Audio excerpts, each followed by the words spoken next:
देखिए C plus plus में data file handling में लास्ट टाइम हमने देखा था कि जो भी आप डेटा ड्यूरिंग प्रोग्राम एग्जीक्यूशन हम डालते हैं, मतलब वेरिएबल के फॉर्म में, वो डेटा आपका टेम्पररी प्राइमरी मेमोरी या रैम में स्टोर होता है और आउटपुट भी हम अल्टीमेटली वेरिएबल में ही कैलकुलेट करते हैं। और आउटपुट स्टोर होने के बाद आपको जो आउटपुट है प्रिंट कहाँ कराते हैं? मॉनिटर में। मतलब ड्यूरिंग प्रोग्राम एग्जीक्यूशन जो भी आप इनपुट देते हैं या जो भी उसका आउटपुट होता है वो आपका टेम्पररी होता है, क्योंकि वेरिएबल्स की वैल्यू तब तक एग्जिस्ट करेगी जब तक प्रोग्राम आपका एग्जीक्यूशन मोड में है। एक बार प्रोग्राम आपका बंद हो गया तो जितनी भी वैल्यू वेरिएबल में आपने स्टोर की है आप उसको दोबारा रीड नहीं कर सकते हैं। पर यदि आपको सी प्लस प्लस में कोई प्रोजेक्ट बनाना है तो वहाँ पे प्राइमरी रिक्वायरमेंट होगी कि डेटा को हम परमानेंट स्टोर कर सके ताकि इन फ्यूचर हम उसको दोबारा यूज कर सकें। तो इसके लिए हमको क्या करना पड़ेगा?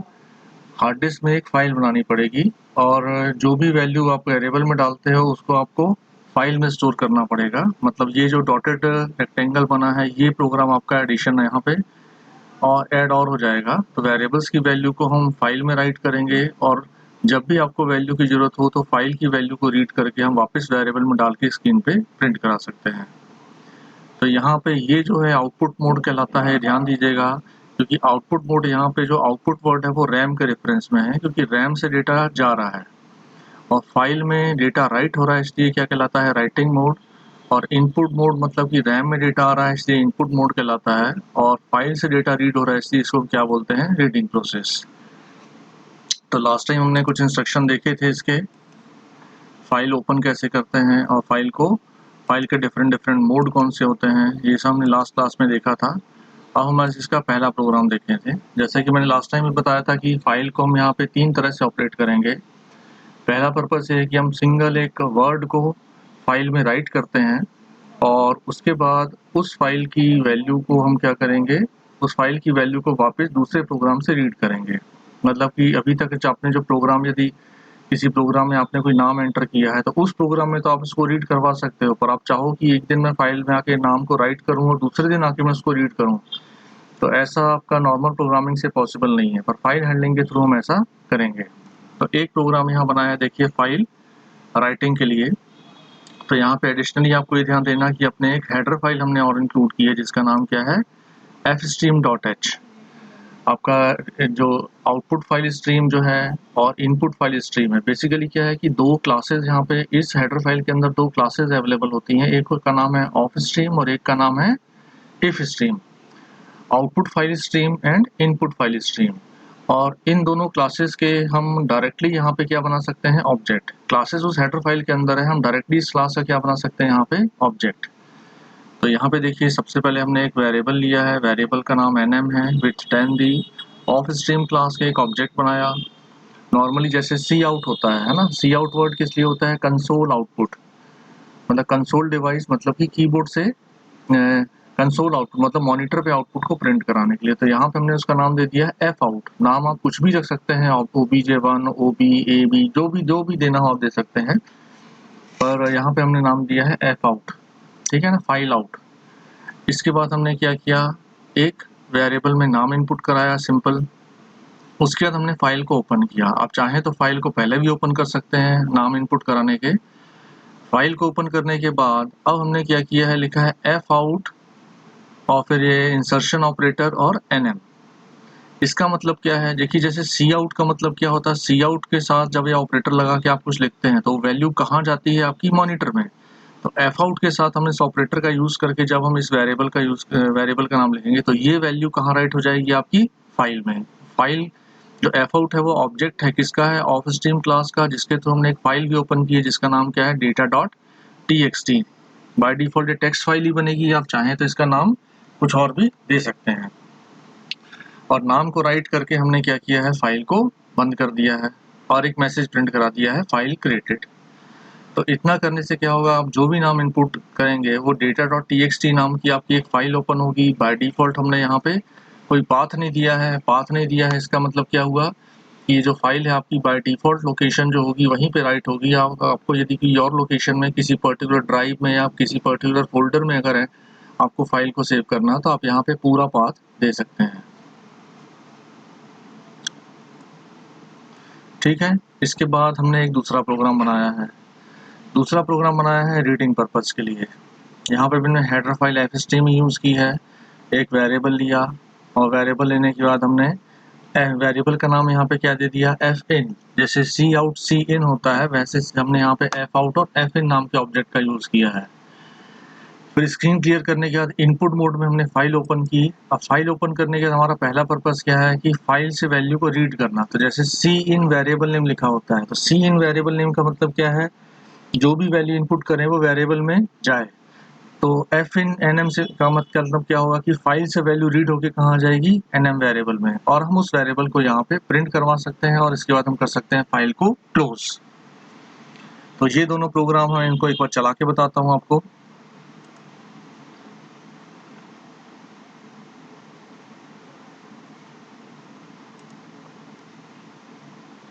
फाइल शायद मैंने बनाई थी, इसको देखता हूँ मिल जाए तो। File 1.cpp। तो देखिए ये फाइल आपकी बनी हुई है, थोड़ा सा बड़ा कर दें इसको, ठीक है ना। एग्जैक्टली सेम प्रोग्राम लिखा हुआ है। यहाँ पे हेडर फाइल हमने कौन लोड की है, कौन सी, fstream। वेरिएबल लिया, वेरिएबल में वैल्यू इनपुट कराई, data.txt नाम की फाइल बनाई, फाइल में नाम को सेव करके बंद कर दिया। तो इस फाइल को मैं रन कर रहा हूँ। एंटर नेम हमने नाम लिखा है सुरेंद्र और एंटर किया। एक मैसेज हमने फ्लैश करवाया था, फाइल क्रिएटेड, ठीक है ना, और प्रोग्राम आपका खत्म। अब देखिए data.txt नाम की फाइल, अब मैं पहले देखता हूँ कि फाइल बनी कहाँ पे है। तो विंडोज एक्सप्लोरर ओपन किया है,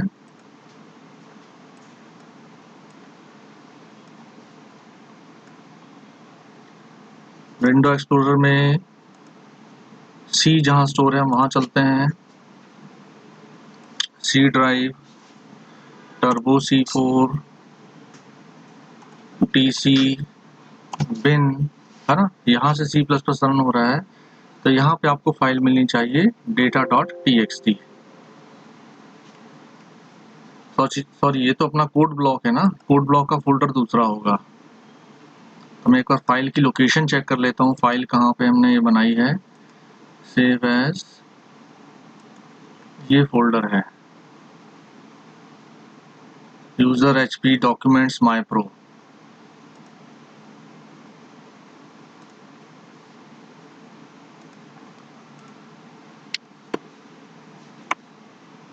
यहाँ पे देखते हैं डेटा नाम की फाइल data.txt। तो ये देखिए आपकी data.txt नाम की फाइल ऑलरेडी यहाँ पे आपकी बन चुकी है। और इस data.txt फाइल को यदि मैं ओपन करूँ तो आपका ये जो होगा नोटपैड ओपन होगा और नोटपैड में फाइल ओपन होकर दिखाई देगी आपको। ये देखिए, तो ये इसमें देखिए क्या लिखा हुआ दिख रहा है आपको, सुरेंद्र। मतलब कि जो वैल्यू मैंने वेरिएबल में डाली थी वो वैल्यू क्या हुई है आपकी इस data.txt नाम की फाइल में स्टोर हो गई है। अब ये स्टोर हो गई है मतलब ये परमानेंट स्टोर है आपके कंप्यूटर में। जब तक ये फाइल है तब तक ये डेटा आपका स्टोर रहेगा। इसलिए अब मैं दूसरे प्रोग्राम के थ्रू इस वैल्यू को रीड करता हूँ। मैं दूसरा प्रोग्राम ओपन करता हूँ जो कि रीडिंग के लिए बनाया है, file2.cpp। ये प्रोग्राम वही जो कि मैंने आपको अभी PPT में एक्सप्लेन कर दिया था, ये आपका प्रोग्राम है। इसमें हमने data.txt को रीड किया, जो भी एन वेरिएबल की वैल्यू थी वो nm में डाली और उसको प्रिंट करवा दिया। और इसके बाद हम इसको रीड करेंगे तो देखिए नेम इज सुरेंद्र, ये आपका आउटपुट आ गया। मतलब फाइल से वैल्यू क्या हुई है, रीड हो गई है। तो इस तरह से पहला जो फाइल हैंडलिंग में है, हम क्या करते हैं, एक सिंगल वैल्यू को रीड कर सकते हैं और सिंगल वैल्यू को राइट कर सकते हैं। अब हम देखते हैं अगला प्रोग्राम, ये है read write multiple words in a file. यदि आपको एक से ज़्यादा नाम एंटर करने हैं तो उसको हम कैसे रीड या राइट करेंगे। तो देखिए इसलिए हमने क्या किया है, वही सिंपल आपने ऑफिस स्ट्रीम क्लास के एक ऑब्जेक्ट बनाया और data2.txt नाम की एक फाइल ओपन की। और इस फाइल में हमने क्या किया है, इस फाइल में हमने एक लूप चला दिया है कि एंटर नेम nm और फिर F out nm F out किया nm और साथ में क्या लगा दिया है, बैकस्लैश n। फिर enter mode record yes, user yes करेगा तो फिर से क्या होगा, लूप चलेगा और फिर से वो नाम पूछ के राइट करेगा। तो जितनी बार यूजर नाम पूछता जाएगा उतनी बार क्या होगी, आपकी वैल्यू राइट होती चलेगी। प्रोग्राम वही है, बस इसको एक लूप में डाल दिया है कि एक बार वैल्यू रीड होगी, दोबारा वैल्यू रीड होगी, यूजर यस करेगा, फिर वैल्यू रीड करेगा, फिर यस करेगा, फिर वैल्यू रीड करेगा, और ऐसे ही आपका ये लूप चलता रहेगा और जितने भी रिकॉर्ड चाहेंगे आप राइट करते रहेंगे। पर यहाँ पे ध्यान देने वाली चीज ये है कि हमने देखिए जब फाइल के नाम को राइट किया है तो साथ में क्या लगा दिया है, बैकस्लैश n। इसकी वजह यह है कि यदि मैं एक से ज्यादा नाम को फाइल में राइट करूंगा तो क्या होगा, वो कंटिन्यूएशन में राइट होता जाएगा कुछ इस तरह से। जैसे बताता हूँ मैं नोटपैड खोल के, जैसे नोटपैड है, मैंने सपोज राइट किया नाम मोहन, अगला नाम राइट किया सोहन, अगला नाम राइट किया राज, अगला नाम राइट किया सुरेश।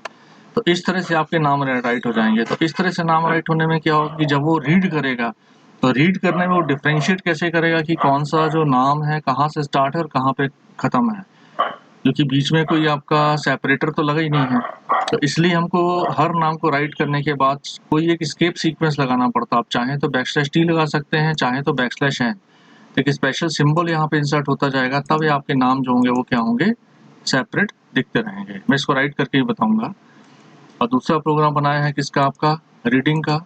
रीडिंग के प्रोग्राम में हमने यहाँ पे एक लूप चलाया है, और लूप जो चलाया है इसमें अब क्या है कि लूप आपको कितने नाम, या तो आपको मालूम हो कि कितने नाम एंटर किए उतनी बार आप लूप चला दो, और यदि आपको पूरे नाम नहीं मालूम है कि कितने नाम हमने इनपुट किए हैं, तो हमारा जो रीडिंग वाला लूप चलेगा वो एक एक नाम को रीड करेगा। और यहाँ पे लूप जो चलेगा इसमें लिख दिया while fn, मतलब जब तक कि fn में आपको डेटा मिलता जाएगा तब तक ये आपका लूप चलता जाएगा, और जैसे डेटा मिलना बंद होगा तो आपका लूप चलना भी क्या हो जाएगा, बंद हो जाएगा। तो फाइल इसमें हम बना रहे हैं data2.txt, इसको भी रन करके बताते हैं। फाइल 2.cpp,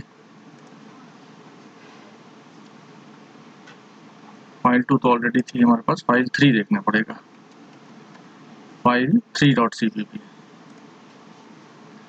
तो ये आपका प्रोग्राम है जिसमें हमने नाम इनपुट कराए हैं। देखिए बीच में हमने क्या कौन सा कैरेक्टर लगा दिया है, \t लगा दिया है नाम को राइट करते टाइम। और इसको राइट करके देखते हैं। Enter name, suppose Mohan, want to add more, yes. अगला नाम Raj, yes. Sohan, yes. Suresh, yes. Dinesh, और अब नो। तो फाइल क्रिएटेड, ठीक है ना। हमारी फाइल का नाम क्या है, data2.txt। तो हम देखते हैं यहाँ पे data2.txt फाइल आपकी बन गई होगी। तो ये देखिए data2.txt फाइल बन गई है। इसको ओपन करके देखेंगे तो ये देखिए आपके नाम यहाँ पे राइट हो गए हैं, ठीक है ना। और अब मैं इसको क्या करता हूँ, फाइल को रीड करता हूँ। तो ये देखिए रीडिंग वाला प्रोग्राम हमने बनाया यहाँ पे। तो ये रीडिंग वाले प्रोग्राम में अब नाम ये एक एक करके रीड करेगा। सॉरी, रीडिंग वाला प्रोग्राम एक बार अपन ओपन कर लेते हैं। फाइल राइट कर दिया है, रीडिंग वाला प्रोग्राम ओपन करते हैं, फाइल 4.cpp। तो इस प्रोग्राम में देखिए कि सबसे पहले fstream क्लास का ऑब्जेक्ट बनाया fn, data2.txt फाइल ओपन की और एक लूप चला दिया है, ठीक है ना। ये लूप क्या करेगा, while fn। पहले इसको एक बार चला के देख लेते हैं अपन, हाँ, फिर इसको देखते हैं।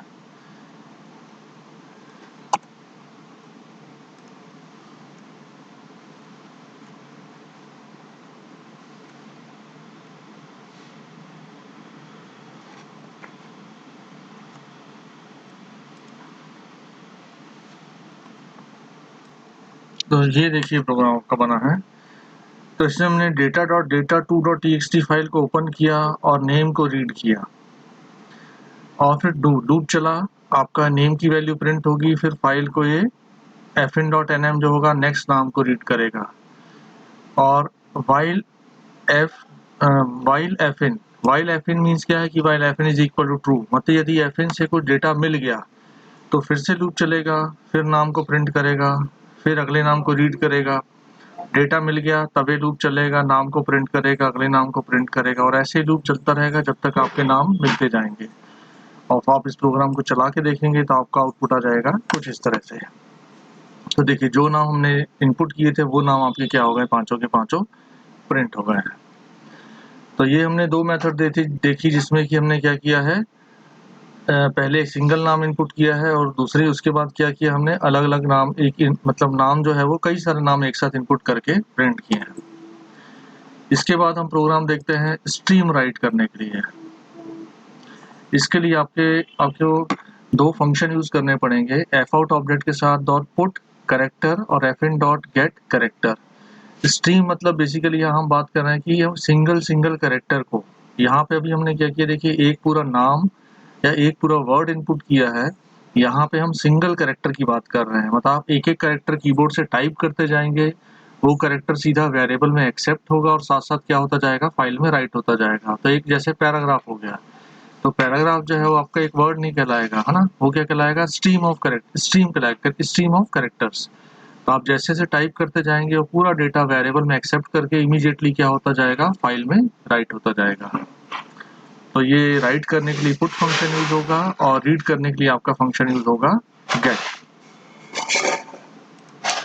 तो इसके लिए देखिए हमने प्रोग्राम बनाया है, character ch of stream fout, screen clear की, फाइल ओपन की, data3.txt और यहाँ लिख दिया while ch is not equal to 13।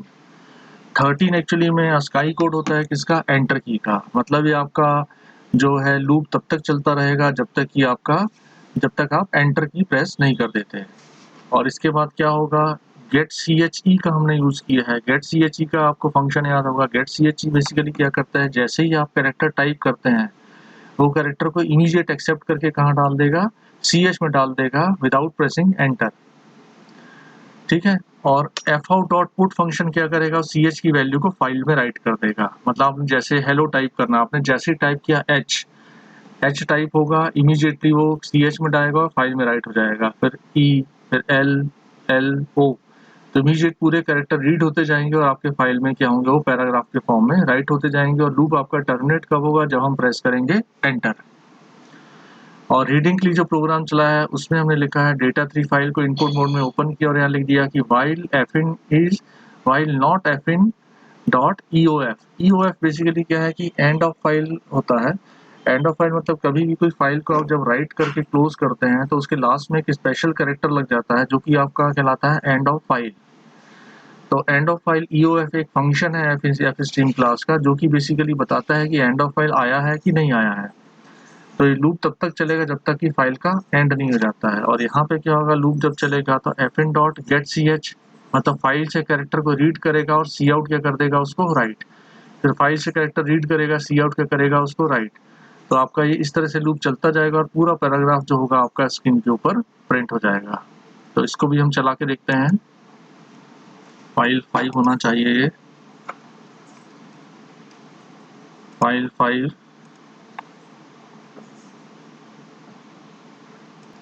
तो data3.txt नाम की हमने यहाँ पे फाइल बनाई है और सेम प्रोग्राम को हम रन करके देखते हैं।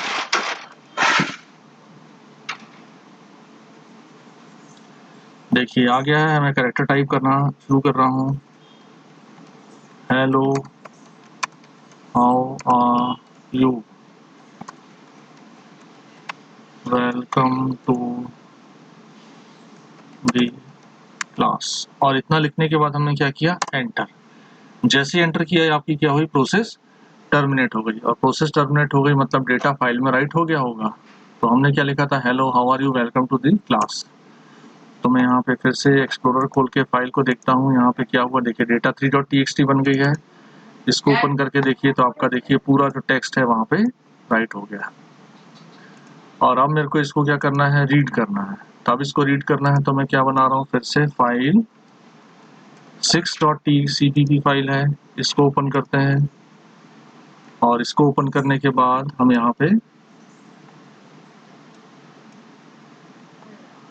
इसको रन करके देखते हैं।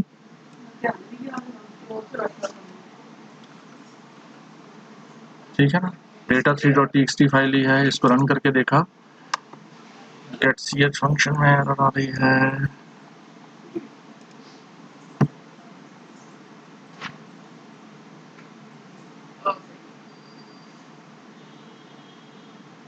ये देखिए आपका डेटा रीड हो गया है। Hello, how are you, welcome to the file. तो इस तरह से आप देखिए ना सिर्फ इस फाइल को बल्कि किसी भी फाइल को रीड कर सकते हैं। देखिए मैं आपको एक चीज़ बताता हूँ कि सपोज मैं नोटपैड में एक फाइल बना रहा हूँ, ठीक है ना। नोटपैड में एक फाइल बनाते हैं, कुछ भी लिख दिया मैंने ऐसे।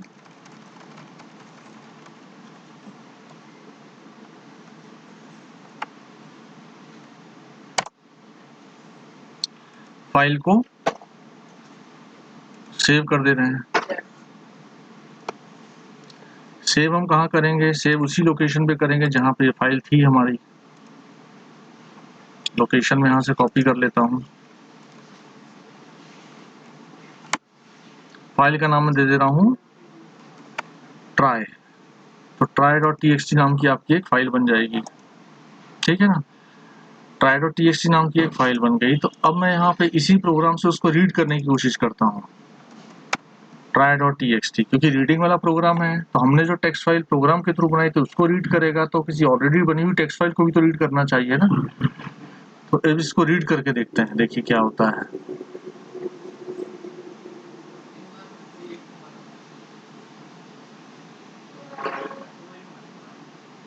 ये देखिए, तो ये देखिए जो भी मैंने उस फाइल में लिखा था उसने क्या किया, इसको एग्जैक्टली रीड कर दिया।